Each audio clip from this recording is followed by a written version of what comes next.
കണ്ണിന് പരിക്കേറ്റ പാലക്കാട്ടെ കൊമ്പൻ PT5 ചികിത്സ നൽകുന്ന ദൗത്യം പൂർത്തിയായിരിക്കുന്നു. വെറ്ററിനറി സർജൻ ഡോക്ടർ അരുൺ സക്രയുടെ നേതൃത്വത്തിലായിരുന്നു ദൗത്യം. റേഡിയോ കോളർ പിടിപ്പിക്കുന്ന ദൗത്യവും പൂർത്തിയായി. ആനയ്ക്ക് മയക്കം വിടാനുള്ള മരുന്ന് നൽകി. ചുരുളിക്കൊമ്പനെ കുങ്കിയാനകളെ ഉപയോഗിച്ച് ഉൾക്കാട്ടിലേക്ക് കയറ്റുന്ന ദൗത്യം ആരംഭിച്ചിരിക്കുന്നു എന്നുള്ള ഏറ്റവും പുതിയ റിപ്പോർട്ടുകളാണ് വരുന്നത്. അരുൺ ആലത്തൂർ ചേരുന്നു. അരുൺ, പറയൂ ഏറ്റവും പുതിയ വിവരങ്ങൾ.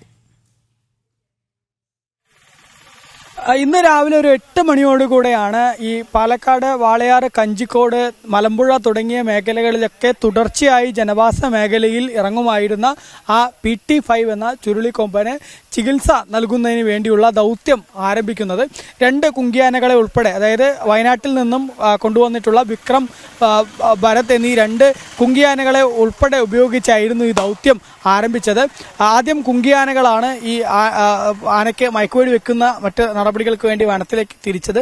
തൊട്ടു പിന്നാലെ ഡോക്ടർ അരുൺ സക്രയുടെ നേതൃത്വത്തിലുള്ള 15-അംഗ സംഘവും ഈ വനത്തിനകത്തേക്ക് തിരിക്കുകയായിരുന്നു. ഈ ആന മാന്തുരുത്തി എന്ന മേഖലയിലായിരുന്നു ഉണ്ടായിരുന്നത്. ആ മാന്തുരുത്തിയിൽ കൃത്യമായിട്ട് തന്നെ PT5 എന്ന ആനയെ ലൊക്കേറ്റ് ചെയ്യുകയും തുടർന്ന് അതിനെ മയക്കുവെടി വെക്കുകയുമായിരുന്നു. 2 തവണ സാഹചര്യമായിരുന്നു ഉണ്ടായത്.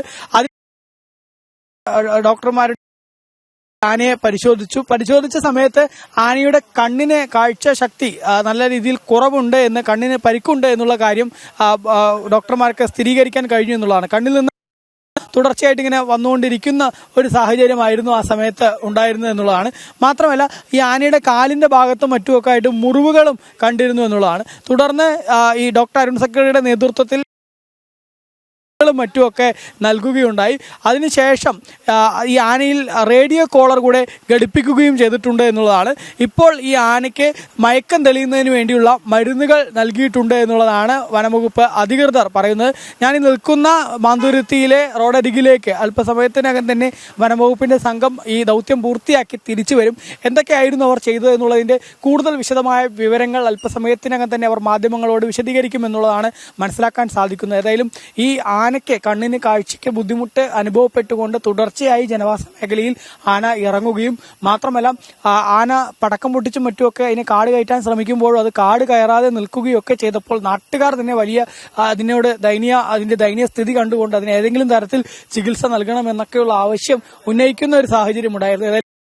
ഇപ്പോൾ കൃത്യമായി വിജയകരമായിട്ട് തന്നെ പൂർത്തിയായിട്ടുണ്ട് എന്നുള്ളതാണ് വനംവകുപ്പ് അധികൃതർ പറയുന്നത്. മാത്രമല്ല റേഡിയോ കോളറും ഘടിപ്പിച്ചിട്ടുണ്ട്.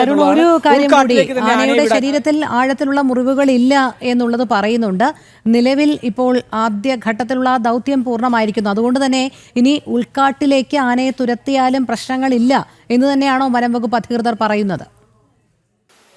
തീർച്ചയായിട്ടും വനംവകുപ്പ് പറയുന്നത് ഇതിനെ ഉൾക്കാട്ടിലേക്ക് തന്നെ തുറന്നു വിടുന്നതായിരിക്കും നല്ല കാര്യം എന്നുള്ളതാണ്. കാരണം അതിന് കൂടുതൽ വിദഗ്ധ ചികിത്സ നൽകേണ്ട ഒരു സാഹചര്യമൊന്നും ഇല്ല എന്നുള്ളതാണ് പറയുന്നത്. അതുകൊണ്ട് തന്നെ സ്വാഭാവികമായിട്ടും ഈ ആനയെ ഇനി ഉൾക്കാട്ടിലേക്ക് തുറന്നു വിടുക എന്നുള്ളത് തന്നെയാണ് വനംവകുപ്പ് ഉദ്ദേശിക്കുന്നത്. മാത്രമല്ല റേഡിയോ കോളർ ഘടിപ്പിക്കുന്നത് കൊണ്ട് തന്നെ ആനയുടെ ലൊക്കേഷനൊക്കെ എപ്പോഴും കൃത്യമായിട്ട് കണ്ടെത്താൻ, അത് ജനവാസ മേഖലയ്ക്ക് അടുത്ത് എത്തുകയാണെങ്കിൽ അതൊക്കെ കൃത്യമായിട്ട് അവിടെ നിന്നും അതിനെ തുരത്താനും മറ്റുമൊക്കെ ഭാവിയിലും സാധിക്കും എന്നുള്ളതാണ് വനംവകുപ്പ് കണക്കുകൂട്ടുന്നത്. ഈ സാഹചര്യത്തിൽ കൂടെയാണ് അതിന് ഈ റേഡിയോ കോളർ ഘടിപ്പിച്ച് ചികിത്സ പൂർത്തിയാക്കി വനം വകുപ്പ് ഇതിനെ കാട്ടിലേക്ക് വേണ്ടിയുള്ള ഒരു തീരുമാനത്തിൽ എത്തിയിരിക്കുന്നത് എന്നുള്ളതാണ് മനസ്സിലാക്കാൻ സാധിക്കുന്നത്. നേരത്തെ ഈ ആനയ്ക്ക് ഏതെങ്കിലും തരത്തിൽ കൂടുതൽ വിദഗ്ധ ചികിത്സ ആവശ്യമുണ്ടെങ്കിൽ അതിന് അനിമൽ ആംബുലൻസിൽ കയറ്റിക്കൊണ്ട് ധോണിയിലെ ക്യാമ്പിൽ എത്തിച്ച് അവിടെ നിന്ന് കൂടുതൽ ചികിത്സയും മറ്റുമൊക്കെ നൽകും എന്നുള്ള കാര്യമായിരുന്നു വനംവകുപ്പ് പറഞ്ഞിരുന്നത്. പക്ഷേ ഇപ്പോൾ ഈ മയക്കുവെടി വെച്ചതിന് ശേഷം പരിശോധിച്ചപ്പോൾ കൂടുതൽ ചികിത്സ നൽകേണ്ട സാഹചര്യമില്ല. ഇപ്പോൾ നിലവിൽ ഈ കണ്ണിനുള്ള പരിക്കാണ് ഗുരുതരമായിട്ട് ഉള്ളത്. ആ കണ്ണിനുള്ള ചികിത്സയ്ക്ക് വേണ്ട മരുന്നുകളും മറ്റുമൊക്കെ